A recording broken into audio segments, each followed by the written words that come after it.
197 million XRP. That is a significant amount. We're talking about $100 million.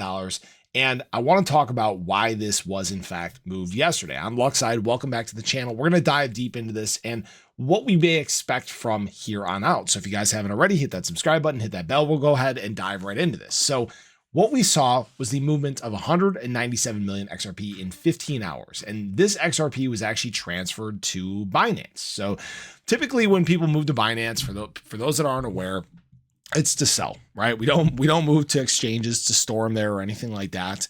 And frankly, what this was yesterday was a big overreaction from the market. We got yesterday's jobs report. I've talked about this in other videos. It was not a great one. We had our revisions from the prior months. They were even worse than expected. And it sent just fear through the crypto market, right? We saw BTC print a massive red candle for the day, actually getting all the way down to the low 52K range. We saw XRP drop all the way down to about 50 cents on this selling as well. And what I have to say is this, is when we have gotten a few of these reports here recently, you've seen people acting irrationally. You've seen people thinking, like, oh my gosh, the sky is going to fall.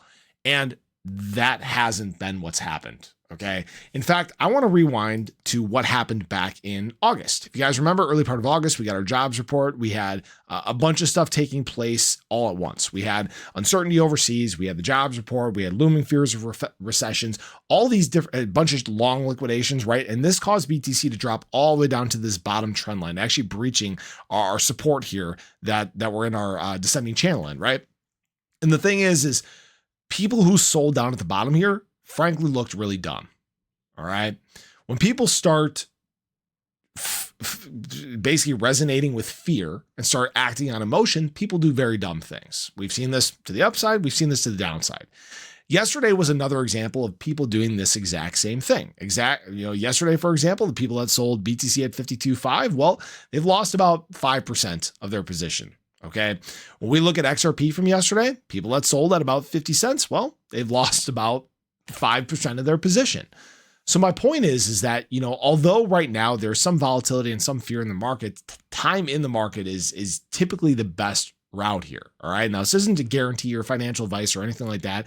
And I really didn't see if this whale has a more or not, but in these times of heightened activity, when there is high volatility, I just sit and wait. All right. Because I know that the market from an overall standpoint wants to move up.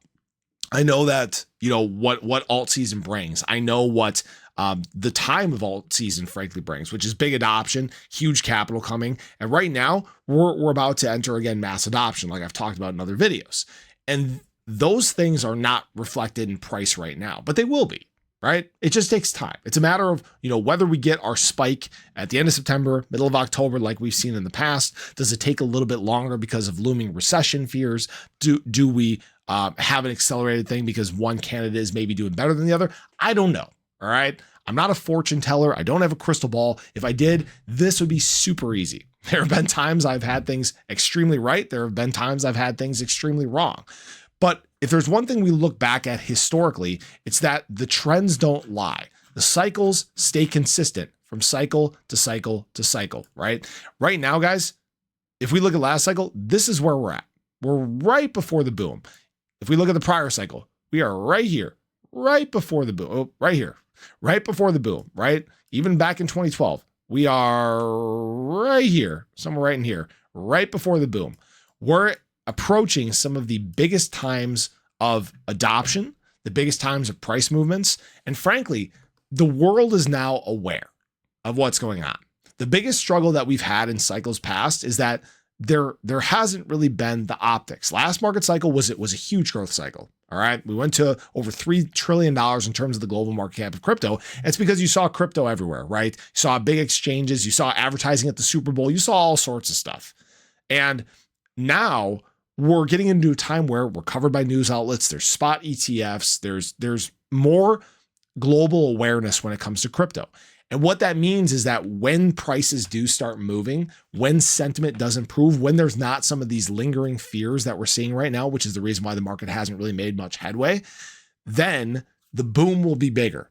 The adoption curve will be bigger. It'll be faster. It'll be more explosive. And frankly, something like XRP that sits near the top of the crypto market, is going to see some of those biggest inflows. So I appreciate you guys as always. I hope you enjoyed the video. Let me know your thoughts below. Let me know if you think this is going to happen as well. Again, if you guys have not checked out Margex, there's a link in the description below. Earn up to $10,000 in trading and deposit bonuses. There's no KYC and huge Caspa airdrop going on right now, so feel free to check that out. Appreciate you guys as always. Have a great weekend. I'll catch you guys in the next one. Take care.